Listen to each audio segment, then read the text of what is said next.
Determine a real estate short sale purchase offer. Short sale real estate offer. The word short sale has certainly been a buzzword in the distressed real estate market we are experiencing in 2008.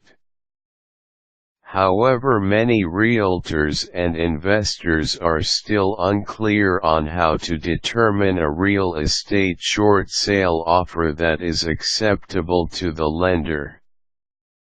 The following steps are to be used as a basic guideline on determining what to offer the lender for a short sale acceptance. Determine fair market value, FMV. The FMV can be determined by evaluating sold, comparable properties in a similar or close proximity to the subject short sale property. A realtor will have access to the MLS, multiple listing service, and can create a CMA, Comparative Market Analysis, for the subject property. This analysis will identify sold comparable properties with same square footage, bedrooms, baths, garage, and other similar characteristics as subject property. Request the realtors use a sold time frame within 6 to 12 months when pulling properties in the immediate or surrounding areas. Usually the short sale lender will not consider any sold comparables that are older than 12 months and that are further away than 2 miles from the location of the subject property. Evaluating sold comps systematically. Contrary to popular and often misguided belief, you can use a formulaic system to work in your favor when determining what to offer on the short sale property. This system has been around for years, but for some reason you may have not heard of it mentioned dealing with real estate. Here is the system. You will use the law of averaging. The way this works is like this. Let's say you have 8 sold comparables that are all similar in size, square feet, bedrooms, etc. Here is how you apply the formula. You would take out the 2 highest comps and the 2 lowest ones and average the rest. Example: you have a property you think is worth $145,000. You have a realtor pull a CMA and you find 8 sold comparable properties that match the criteria above. The MLS shows the following: $159,000, $154,000, $153,000, $161,000, $148,000, $143,000, $146,000, $151,500. Using our formulaic approach, you would take out the 2 highest sold comparables, $159,000 and $161,000. Then take out the 2 lowest sold comparables, $143,000 and $146,000. This would leave 4 other sold comparables. $154,000, $153,000, $148,000, $151,500. You would then take an average by simply adding up the sum of all the sold comparables and dividing them by the total number of properties left. In this case, that number would be 4. Total, $606,500 divided by 4 equals $151,625. You can reasonably justify the house may sell for $151,625 instead of the $145,000 you originally estimated.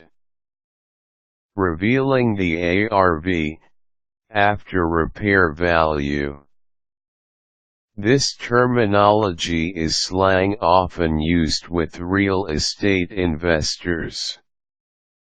It is similar to the FMV with a few differences made up by the amount of repairs the investor estimates the property needs in order to sell quickly on the open market using FSBO, for sale by owner, techniques and not using the MLS. It can be argued the ARV is more of a guess or suggested value derived by using sold comparables from houses that were not sold by a realtor.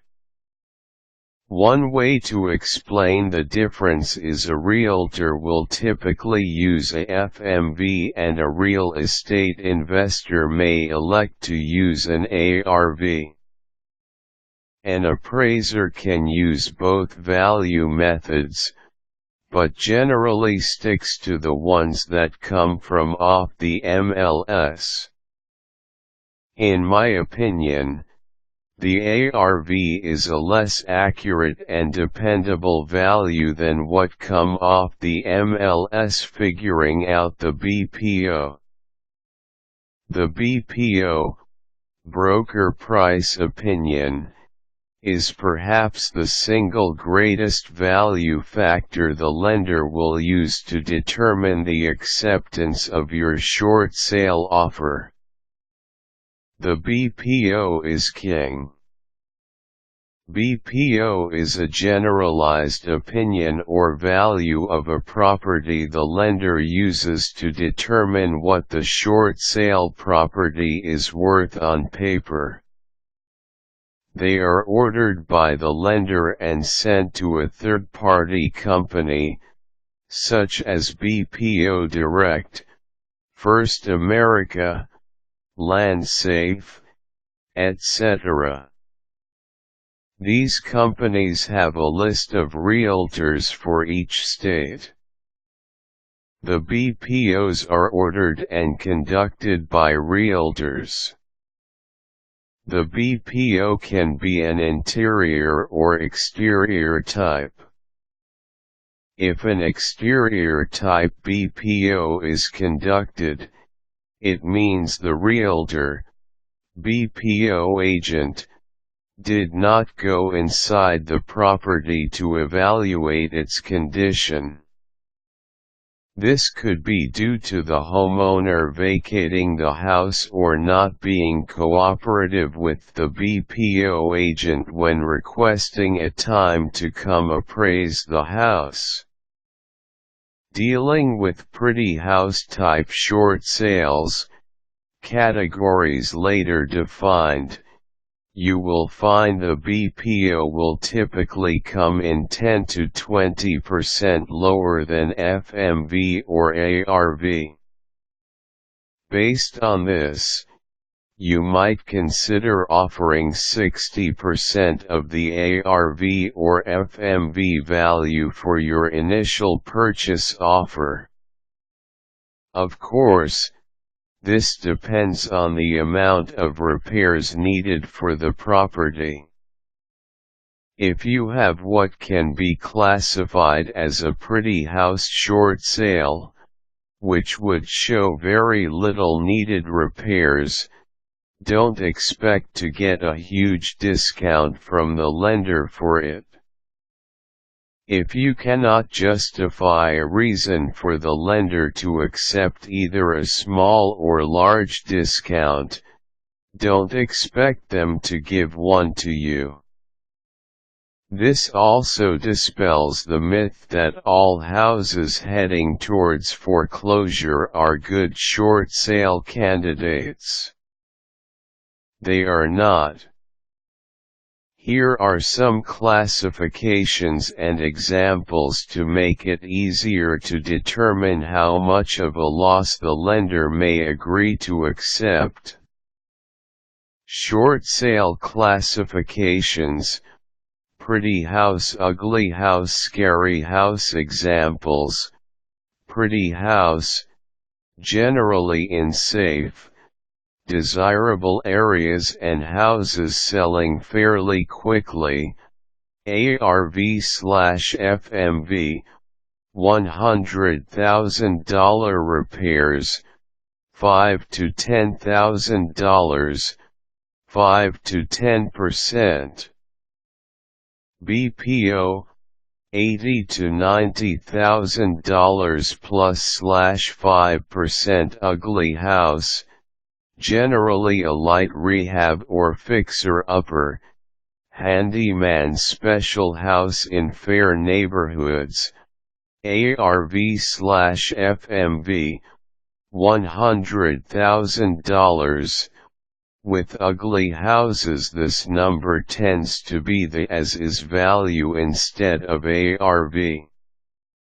Repairs, $11,000 to $20,000, 11 to 20%. BPO, $80,000 plus/5%. Scary house, generally in areas that are not desirable, massive repairs needed, lots of crime isn't uncommon. ARV/FMV, $100,000. With scary houses, this value tends to be the as-is value instead of ARV. Repairs, $35,000, 21 to 35% plus. BPO, $65,000 plus/5 to 10%. You can have a scary house located in a great, fast-selling neighborhood and combination of the others, but generally speaking, scary and ugly houses will not be located in excellent neighborhoods. Remember, this is a guideline, not an exact science. The BPO agent will generally consider the as-is value for both ugly and scary houses. Now let's discuss the different loan types the lenders will consider a factor per short sale submission. Learning the loan types. When you learn these, you can increase your closing rate for lender accepting your short sale by as much as 50%. Here's why. If you know more about any property, it provides you better leveraging and ultimately negotiation strategies to target. Not all short sales are created equal. Conventional loans. These loans are found all over the place. They provide the most flexibility, especially dealing with short sales. Using the $100,000 example, you might start out your offer submitting 60% x 100,000, FMV, equals $60,000. The $60,000 is actually 70% of the BPO price. However, it is very common to see the lender accepting around 80 to 85% of the BPO price, which would be around $68,000 to $72,250. This model can fluctuate a little bit, but this is a common average. The BPO value opinion also considered the perceived value of the property to the lender is the main factor. Therefore, in this example, if you thought the BPO was going to come in around $65,000, you would take 82% of that number, which would be $53,300. The lender may very well accept $53,300 based on their perception of the value of the property, their asset. FHA loan.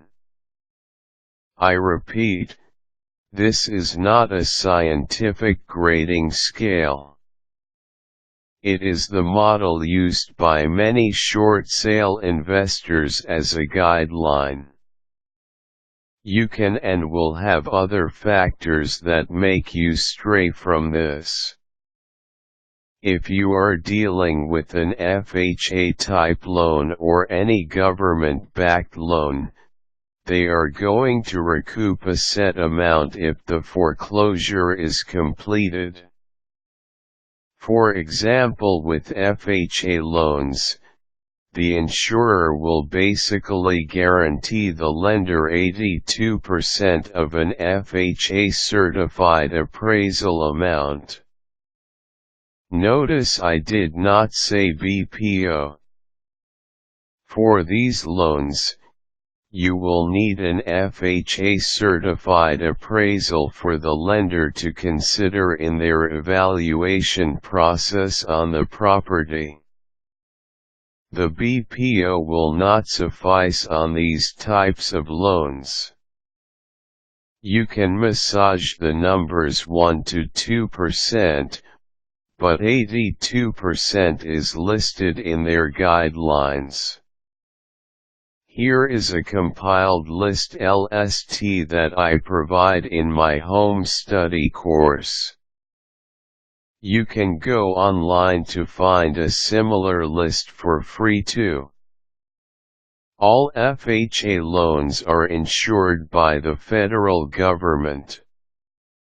As long as the lender follows FHA guidelines, they are guaranteed at least 82% of the as-is appraised value. FHA-type loans will not use a BPO. Instead, they will require an FHA-certified appraisal. Use the same techniques on the FHA appraisal that you would for a typical short sale deal. If the debtor is in bankruptcy, no short sale will be approved. If the property was used as a rental for more than 12 months, no short sale will be approved. If the homeowner does not occupy the property, no short sale will be approved. There can be exceptions to this. The cooperating lender is eligible to receive $1,000 from FHA for performing a short sale. Seller must fill out FHA-specific forms for approval. This will include an application to participate and a homeowner's counseling certificate, all of which the lender will supply in their FHA short sale packet. FHA loans must be at least 30 days past due for short sale consideration. The lender is required to give a copy of the appraisal to the homeowner. The homeowner can receive up to $1,000 directly from the HUD-1. FHA will not go after the homeowner for a deficiency once the short sale is accepted and closed. VA, Veterans Affairs, loans. These type of loans have a guarantee of 88% of the appraised value of the property. Designed for veterans. These loans are federally insured. VA guarantees the lender at least 88% of the as-is appraised value. A VA appraisal is usually automatically ordered once the debtor becomes 60 days past due. The appraisal value can be appealed by the homeowner. The VA will work the homeowner and do everything possible for the homeowner to retain VA benefits. Note: absolutely no BPOs allowed. All VA loans require certified appraisers to determine value. Freddie Mac loans, FDMC. FDMC will not allow the buyer of a short sale property to be anyone but an individual. This means the buyer on the purchase and sale agreement and HUD-1 cannot be a company, LLC, trustee, or anything of the sort. The purchaser must be an individual name. Freddie Mac will almost always require that the property be listed with a realtor, which means they are going to ask for a listing agreement. If the offer nets the lender less than 92%, Freddie Mac will require that the property is listed for at least 90 days before approval will be issued. The lender has the authority to approve short sales at a threshold of 92% or higher. Anything lower than 92% must be approved by Freddie Mac. Freddie Mac has a high customer service standard, which means that if the lender is not responsive to your offers, they are going to want to know about it. This creates another point of leverage to get your offer accepted. Fannie Mae, FNMA. Fannie Mae has a high customer service standard. If the lender is not responsive to your offers, they may actually step in and take over the short sale negotiation process. The lender has the authority to approve short sales at a threshold of 90 to 92% or higher. Anything lower than 90% must be approved by Fannie Mae. Fannie Mae rarely requires that the property be listed with a real estate agent. Fannie Mae will allow the lender the authority to approve short sales at a threshold of 90% or higher, but will also allow a heavier discount if needed.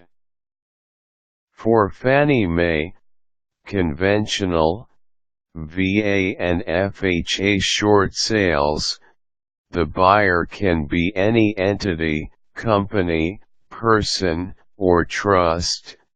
The bank may require written proof of the company or of the trust. Most of the loans that you come across regarding short sales are going to be conventional loans. Memorizing the minimum accepted net offers of the BPO or FHA appraisal. VA 88%, FHA 82%, Freddie Mac, FDMC 92%, Fannie Mae, FNMA 90 to 92%, conventional loans 80%, no set limit. Important, understand that these are net percentages to the bank. If you have your offers padded with things like realtor commissions, closing costs and additional fees, these are not to be included in this percentage. Example, the BPO on one of your deals comes in $100,000. Offers that may be accepted based on the above criteria would be VA 88% equals $88,000, FHA 82% equals $82,000, Freddie Mac, FDMC 92% equals $92,000, Fannie Mae, MNMA 90 to 92% equals $90,000 to $92,000. Something else to consider is this: all local banks, usually the smaller ones, will almost always not allow more than a 10%-15% discount off the property depending on the amount of repairs needed to fix. Local banks tend to be more conservative in their approach to discount the property. This is partly due to the network of local affiliates the bank can call to get more than one opinion of repairs needed or value of the subject property. Dealing with second mortgages and junior lien holders. If you are dealing with a second mortgage holder, you are basically going to negotiate with them the same way. You will find that many second mortgage holders will not require as much information to make a decision quickly on discounting their loan amount. They will generally order a BPO or have an appraisal on file. It could be older or current. Make sure and ask about it depending on the numbers you find out dealing with them. Sometimes a lender will actually tell you a BPO price. Now, before you get all excited and think that is great, think again. Typically, they will lie to you about the price and actually inflate it. Yeah, I know, you never thought lenders lied, did you? Well, they do, and they do it a lot. When you are dealing with the first mortgage holder, It is not uncommon to find out they will only allow $500 to $1,000 towards paying off any second mortgages, liens, judgments, etc. All lenders are a little different, but the norm is $1,000. This is another reason why you will deal with more second-position lenders that are willing to take pennies on the dollar to satisfy their loans with the homeowner. In fact, you will often negotiate for 80 to 90% discounts or get approval for 10 to 20 cents on the dollar. It can be beneficial if you get the first to accept a short sale and then present that information to the second in writing. If the first is willing to take a hit, where does that leave the second? This can be a powerful negotiation technique. Remember, any junior lien holder who is holding an over-leveraged or nearly over-leveraged asset, the house, is in a horrible position. They realize this, and if you can build a strong case why it would be in their better interest to discount their holding position rather than risk losing everything at the foreclosure auction sale, it will not only generally help them, but it can make you, the investor, a huge pile of money. Why?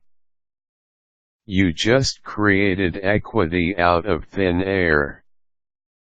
That is the power of short sale negotiations. In closing, this is probably the most concise definition of putting together an adequate short sale offer ever printed. The power of this document, once put into action, can literally make the user of it extremely wealthy. Other real estate home study courses, books, audios, etc. for the most part leave out what this document discloses. It is the meat of preparing a satisfactory short sale offer. There are no more secrets you need to know about doing short sales. I just revealed them all to you. If you take the steps for preparing a short sale offer exactly as shown above and apply them to your real estate short sale business, the sky is the limit for your continued success getting them approved. Remember, be a servant. Corey Botwright, Loss Mitigation Specialist, Short Sale Fundamentals. Corey Botwright's blog. Required tools: real estate experience, a calculator. Caution: no lazy people, no naysayers. Quick tips: know your values. Have a relationship with a realtor. Have a backup method to buy the property.